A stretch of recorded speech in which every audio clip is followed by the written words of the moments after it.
परोपकार। नवाब समीउद्दीन खां आज बहुत अनमने लग रहे हैं। आराम कुर्सी में धंसे हुए हैं, माथे पर ढेरों सिलवटें हैं, आंखें बंद हैं, घोर चिंतन में डूबे हैं। उन्हें रह रहकर ख्याल आ रहा था कि अगर मैंने मौलाना साहब की बात न मानी होती तो ये झंझट पैदा न होता।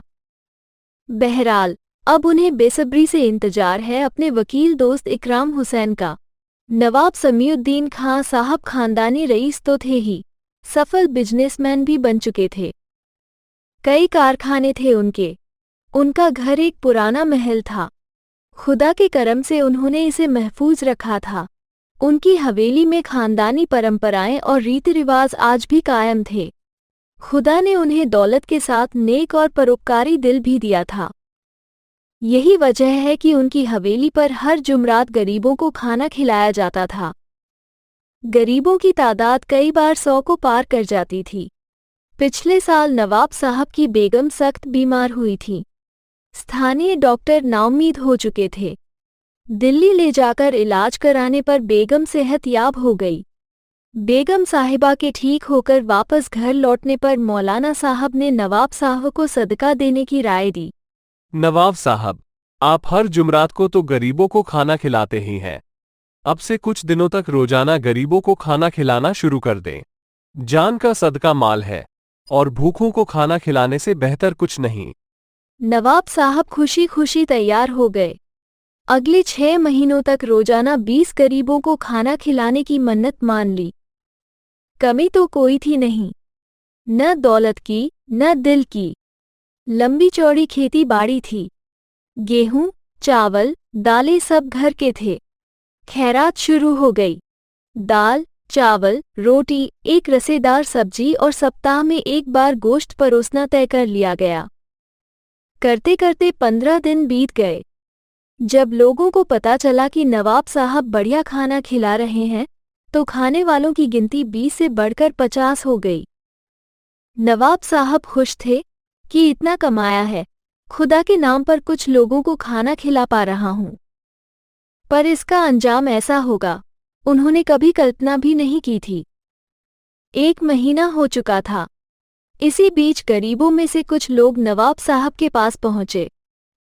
उन्होंने नवाब साहब से गुजारिश की कि खाना खाने के लिए आने जाने में हमारा बहुत वक्त जाया होता है। आपकी हवेली की पिछली लंबी दीवार के सहारे अगर हम पड़े रहे तो हमारे लिए आसानी होगी। हवेली के पिछले हिस्से की ओर लंबी दीवार थी और केवल एक गेट ही पीछे की तरफ खुलता था। हवेली वालों की ज्यादा आमद रफ्त भी उस ओर नहीं थी। हालांकि यह गेट भी सड़क पर खुलता था, पर वो रास्ता कम इस्तेमाल में आता था, इसलिए नवाब साहब ने उन्हें वहां टिक जाने की इजाजत दे दी। अब दोनों वक्त खाने के साथ सुबह का नाश्ता भी मिलने लगा। कहीं आने जाने का कष्ट भी नहीं, पड़े रहो और थाली में सजा सजाया भोजन करते रहो। उन काहिल और निकम्मे मुफ्तखोरों के लिए जिंदगी इतनी सुकून भरी कभी न थी। हवेली के पिछले हिस्से पर गरीब गुरबों की पैठ सी लगी मालूम होने लगी। गंदे गंदे लोग पूरे दिन पड़े लौटते रहते। तीनों वक्त भरपेट भोजन करते और थककर वहीं लंब लेट हो जाते। उन्होंने खैरात पर कब्जा सा कर लिया था। वे किसी नए मजबूर या भूखे को हवेली के आसपास फटकने तक नहीं देते थे। थोड़ी दिन और गुजर गए। जो खाना पहले दिन खाने को दिया गया वही अब भी दिया जा रहा था। पहले ही दिन से मुफ्त की रोटियां तोड़ रहे इन लोगों को अब खाने में स्वाद नहीं आ रहा था। वे अपनी जीभ को नया स्वाद दिलाना चाहते थे। वे शिकायत लेकर नवाब साहब के पास पहुंचे। उन्होंने नवाब साहब को धमकाते हुए बताया कि आपके नौकर हमें अच्छा खाना नहीं देते, रोज रोज एक ही खाना देते हैं। हमें खाने में बदलाव चाहिए। खाने का स्तर भी ठीक नहीं है, वो सुस्वादु भी नहीं है। अगर आपने हमें ठीक खाना नहीं दिया तो हम लोग हड़ताल कर देंगे। उन लोगों के ऐसे तेवर देखकर नवाब साहब कुछ देर को संतो हुए, पर उनके जाते ही इस शिकायत को इंसानी स्वभाव समझकर कोई ध्यान नहीं दिया। अगले दिन जब नौकर खाना लेकर बांटने पहुंचे तो गरीबों ने खाना लेने से इनकार कर दिया। वे वास्तव में हड़ताल पर चले गए थे। 2 दिन हो गए, पर गरीब खाना लेने को तैयार न हुए। नवाब साहब तो मन्नत मान चुके थे, अब उसे तोड़ कैसे सकते थे? वे तो वैसे ही जबान के पक्के थे, और यह वायदा तो उन्होंने अपने खुदा से किया था, तोड़ा तो जा ही नहीं सकता था। अब नवाब साहब खुद उनसे बात करने पहुंचे। खाने को लेकर गरीबों की अनेक शिकायतें थीं, और उन शिकायतों को जायज सिद्ध करने के अनेक तर्क थे, जिनमें सबसे मजे का तर्क तो गरीबों ने ये दिया था कि हमारी बदौलत ही नवाब साहब जन्नत में अपना घर बनवा रहे हैं।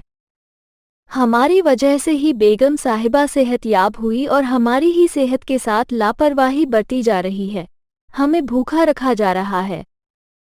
नवाब साहब खुदा से किया अपना वायदा नहीं निभा रहे हैं। आखिरकार अपनी मन्नत पूरी करने की मजबूरी की वजह से नवाब साहब को उनकी बात माननी पड़ी। पर नवाब साहब के झुकने झुकाने की कहानी यही खत्म नहीं हुई। नवंबर का महीना आ गया था, ठंड बढ़ने लगी थी। एक बार फिर गरीबों का प्रतिनिधि मंडल नवाब साहब से मिलने पहुंचा। नवाब साहब, ठंड बढ़ रही है, हमें इजाज़त दी जाए कि हम यहीं दीवार के सहारे अपनी झुग्गी डाल लें। छोटे बच्चे ठंड में अकड़ जाएंगे। हुजूर। नवाब साहब तो नवाब साहब थे, दारियादिल, खौफे खुदा में डूबे हुए। उन्होंने इजाज़त दे दी। नवाब साहब की ओर से हरी झंडी मिलते ही पूरी दीवार के सहारे झोंपड़ियां खड़ी हो गई। छोटा मोटा गांव नजर आने लगा, गंदा और बदबूदार। अब हवेली के अगले और पिछले हिस्से में उतना ही फर्क था जितना एक आईने के अगले और पिछले हिस्से में होता है। एक उजला उजला चमकदार, साफ शफ़ाक और दूसरा मटमैले रंग से पुता हुआ मैला मैला सा। नवाब साहब अब भी खुश थे। वे शायद सचमुच जन्नत में घर बनता हुआ देख रहे थे। उन्हें ये समझ नहीं आ रहा था कि वे जो कर रहे थे वो परोपकार नहीं है, उचित भी नहीं है। वे जाने अनजाने एक पूरी जमात को मुफ्तखोरी, आलस्य, निकम्मेपन और अंततः जुर्म की ओर ढकेल रहे थे। अगर सिर्फ भोजन कराने के बजाय वे उनके लिए कोई छोटा मोटा कारोबार शुरू करवा देते या उनकी पढ़ाई अथवा कोई हुनर सिखवाने का बंदोबस्त करवा देते तो संभवतः वो ज्यादा बेहतर होता।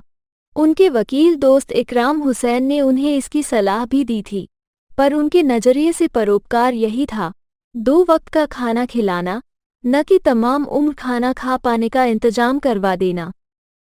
खैर, गरीबों की झोंपड़ियां बन चुकी थी। खाना उन्हें तीनों वक्त मिल रहा था।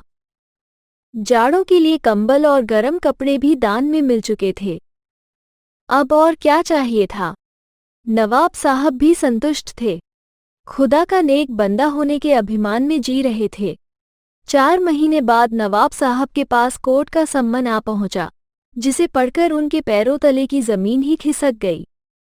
चेहरे पर हवाइयां उड़ने लगी, दिमाग भना गया। उन गरीबों ने नवाब साहब की हवेली के बाहरी हिस्से पर मालिकाना हक पाने का दावा ठोक दिया था। इस बार नवाब साहब किसी रियायत के मूड में नहीं थे। बहुत हो गया सदका, खैरात और परोपकार। 50 लोगों का पेट 5 महीने से भर रहे थे। खाने की गुणवत्ता और बदलाव से जुड़ी उन गरीबों की मांग भी उन्होंने मान ली थी। यहाँ तक तो ठीक था, पर हवेली के एक हिस्से पर मालिकाना हक, ये गलत था, नाजायज था। ये हवेली उनके पुरखों की थी। जिस हाल में यह उन्हें विरासत में मिली थी, उसी हाल में वे इसे अपनी अगली पीढ़ी को सौंपना चाहते थे। वे तो अपने आप को इसका कस्टोडियन मानते थे। दूसरे का हक मारकर किसी की नाजायज मांग को पूरा करना उनके इरादों में शामिल न था। इसीलिए उन्होंने वकील इकराम हुसैन को बुलाया था।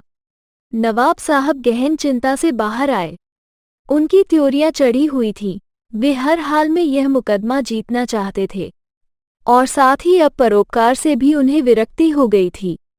परोपकार मदद की हद तक ही होना चाहिए, परजीवी बनाने के लिए नहीं, यह अब वे समझ चुके थे।